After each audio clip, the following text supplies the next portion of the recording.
Hi guys, welcome to Classic Guitar Rock. I wanted to do a quick review on a pawn shop find I had over the weekend. This is a Peavey Decade, and they were made from about 1980, I think, till about 88, I don't know, 87, 88.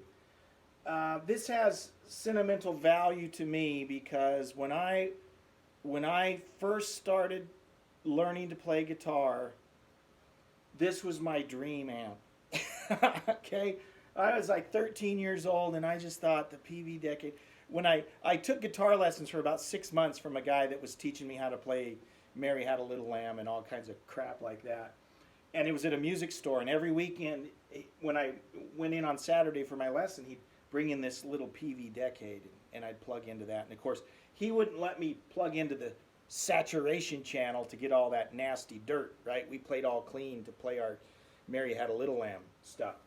But anyways, I think brand new in the early 80s, 82, 83, when I was taking those guitar lessons, I think brand new these were about $100, 99 bucks, 90 bucks, somewhere around there. And I just never got one. In fact, I actually had a series of cheap crappy amps until finally in 83 I bought a Bandit 65, and I still own that 83 Bandit 65. It is indestructible, and that's my first point I wanted to make about Peavey amps. Man, if you find these old Peaveys from the late 70s, early 80s, say what you want, man. They're ugly, they got the little chrome strips, they got the stupid logo. These amps are the toughest amps ever made. You could drop these off a tower like Letterman used to do. Remember when he dropped stuff off the tower? And they'd keep playing. And I have heard stories of Peavey amps being submerged underwater, and after they dry out, they still play. So say what you want about Peaveys. You cannot find an amp that is indestructible as a Peavey amp. I went into a pawn shop here last weekend. They were asking $39 for these, and I wanted, just for sentimental reasons, I thought I really should buy this little Decade. And there's a serial number on the back. It says 8. I'm thinking this is from 1983. It's something 83. I'm not positive, but I think that is a reference to the year. So again, more sentimental value because it's the same age as my Bandit 65 that I own. Here's the surprising thing. This amp sounds pretty good. Way better than I remember it sounding, actually. And I offered him 30. They took 32. So I talked him down from 39 to 32. So I got it for 32 bucks. And it's not a bad little amp. It's 10 watts, got a little 8-inch speaker. And let me tell you of my stupidity, okay? And what's really sad is I've done this more than once, and it's my own stupidity. I thought, you know what? I'm gonna upgrade the speaker. So I got one of those little Celestion. What's it called? A 15.8 or 815. I don't know. It's an 8-inch 15-watt speaker.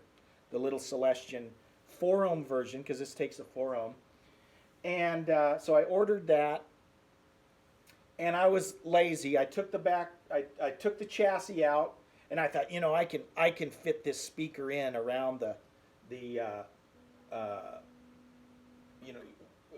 without having to take the whole front panel off, because you have to take screws out on the side. I didn't want to do that. I thought, oh no, I'll have room. I can fit it in. If the chassis is out, I'll just slide it right under and fit it in. And of course, they got screws that poke out about that far. So I'm putting the speaker in, and it took me about 10 seconds to poke a hole right through this brand new speaker because I was too lazy to undo these screws on the side and just take the panel off and attach it to the panel first. So, and I've done that before. Stupid. Take the time, if you can, to take the front panel off and put the speaker in. So I poked a hole, actually 2 holes, right at the edge of the speaker. I don't know if you can tell, but I did the little trick where you patch it with a little Elmer's glue on a paper towel and patch the holes. And I patched them, and I mainly just feel stupid because I did that. But I got the new Celestion in here, and I can honestly tell you, I hear absolutely no improvement over the original Peavey 8-inch speaker that was in this thing. So fortunately, I only spent like $30 on the speaker, but first of all, I poked holes in it. Second of all, it doesn't sound any better. So if you do find a Decade, just leave the speaker in, right? So I'm just gonna. This is in the normal channel. One thing I've noticed, I've got the bass cranked. I've got my mid and my highs turned way down. I'm on my rhythm pickup right now.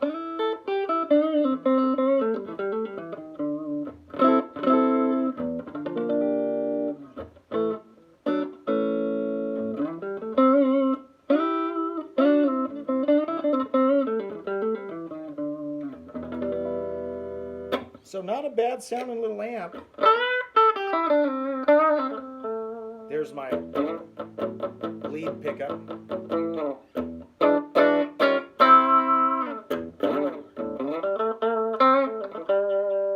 Middle.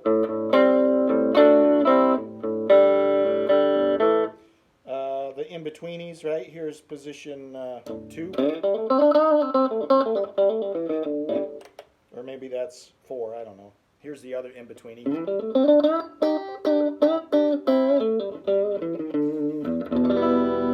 So not bad. Now, what I did right after I bought it last weekend, I actually took this to practice. And my brother's like, what are you doing with that? And I mic'd it up and just ran it through the PA mic'd, and it sounded really good. And my brother's like, wow, that thing sounds pretty good. And that's the thing, guys. It cracks me up. I used to be this guy. Lug around a great big old amp. And I've gotten smarter in my old age. I mic everything and run it through the PA, and I let the PA do all the work. So, well, this little amp, this is I've done a review on this, the little Monoprice 12-inch 15-watt amp.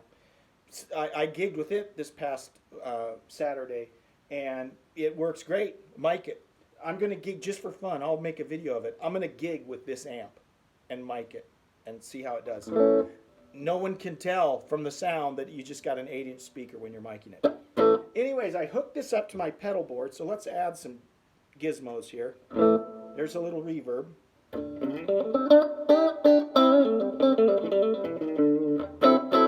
Now it's solid state, so it's not going to sound quite like a tube amp,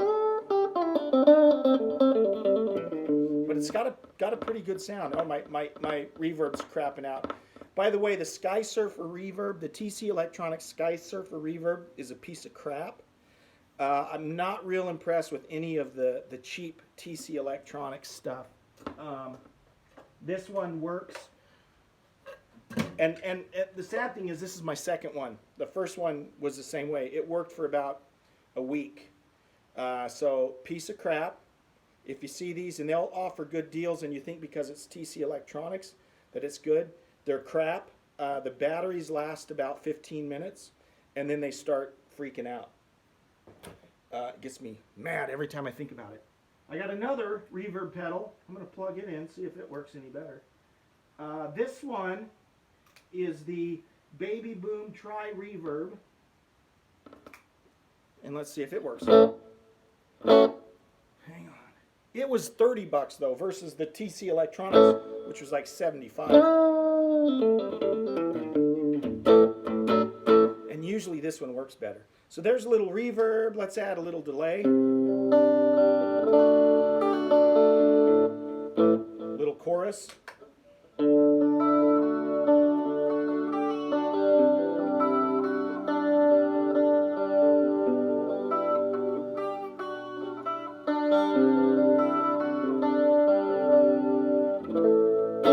Not a bad sound.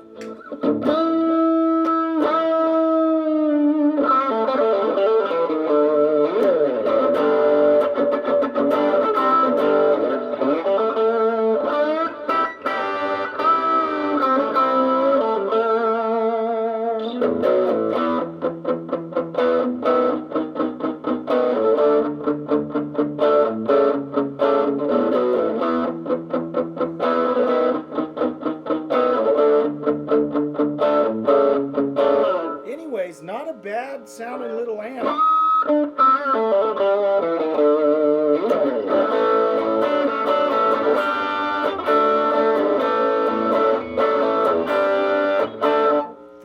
$32. You can't beat that. So if you find one of these little Peavey Decades, get one. See, now the other reverb's crapping out on me. Nice little amps. Own a piece of history, right? This is from '83. It's in pretty good shape. And it's just kind of a fun little practice amp. It would be great for your kids, too, if you've got a son or daughter that's learning to play. It beats the crap out of a lot of these new little practice amps that I've seen over the last few years. So anyways, there it is, the Peavey Decade. Thanks for watching, and if you haven't subscribed yet, please do so. Thanks. Bye-bye.